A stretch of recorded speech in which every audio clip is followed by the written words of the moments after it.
A coworker of mine once said, customer service is a humbling experience. We've all encountered customer service workers at some point in our lives. At the grocery store, fast food restaurants, and even at the gas station. To be honest, you might have encountered some of the customer service workers from my examples in the past few months, because in the midst of the COVID-19 pandemic, all of the examples I listed feature workers that were deemed essential.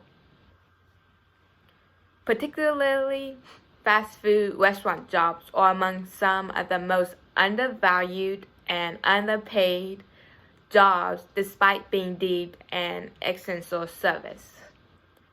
Fast food workers are typically regarded as being uneducated and they're paid very poorly, just minimum wage. Despite this, because they provide food, which is a necessity for everyone, their jobs are considered an indispensable part of our nation's infrastructure. We've all heard the jokes and comments about these types of jobs. If you don't work hard in school, you'll only be able to find a job at McDonald's. These jobs are painted as undesirable and as a last resort for people who can't apply anywhere else because they aren't qualified to work anywhere else. For example, a lot of young people will have their first jobs at fast food restaurants because these restaurants will hire these young people even though their resumes only have so much on it. They're sparsely filled out. They have maybe a couple of clubs and the high school. And so these jobs do, for a lot of young people, serve as starter jobs to fill out to put in more on their resume. Fast food jobs in part target high school students.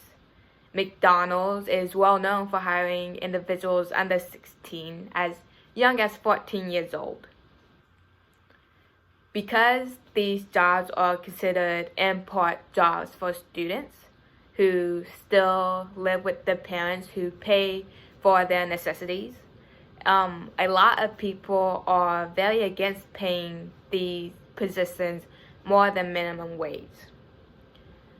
Despite high schoolers not being the only people who work these positions, these jobs are stigmatized as positions for people who don't work hard. And that's another argument that people will use in support of their stance to keep these jobs as positions that get paid the very bare minimum. In contrast to how society views fast food positions, we have learned in the past few months that these are essential jobs. In mid-March, a lot of people lost their jobs and they were forced to apply for unemployment to receive money because the COVID-19 pandemic caused many businesses to close. For example, courthouses were closed and the date that taxes are supposed to be filed was pushed back because a lot of tax offices were closed and people couldn't do their taxes. And these are jobs that we consider to need a lot of education. Courthouses are filled with judges and lawyers, and you need to be a lawyer, you need to go to law school, you need to go to your pass the bar, and you need to have a lot of education. So even when these jobs were closed, fast food restaurants were still allowed to be open and were able to serve customers through their drive-thrus. So despite being stigmatized as a last resort job that underpays, fast food workers have proven that they provide a necessary service, which is feeding people. From a young age, people are taught that they need to work hard in school because otherwise they'll be flipping their they'll be flipping burgers their entire life, and we're taught that that's a bad job. And we're taught that in part because it gets paid so little, and part of the reason it gets paid so little is because people stigmatize this role, and they have this idea that this role can only be filled by people who are rejected from every other job because they aren't educated enough, they aren't qualified enough for other positions.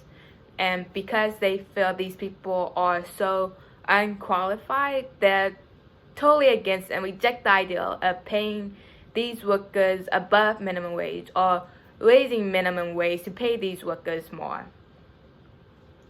Despite these ideals regarding fast food workers and how much they should be paid, these jobs have proven themselves to be necessary, even when others that require years of education we've seen been shut down in a sense. And because we've learned that these jobs are necessary, they're essential to our nation because they feed people, we must treat these jobs with the respect that they deserve, because if we're going to deem these jobs as essential, which they rightfully deserve to be, we need to treat them like they're essential.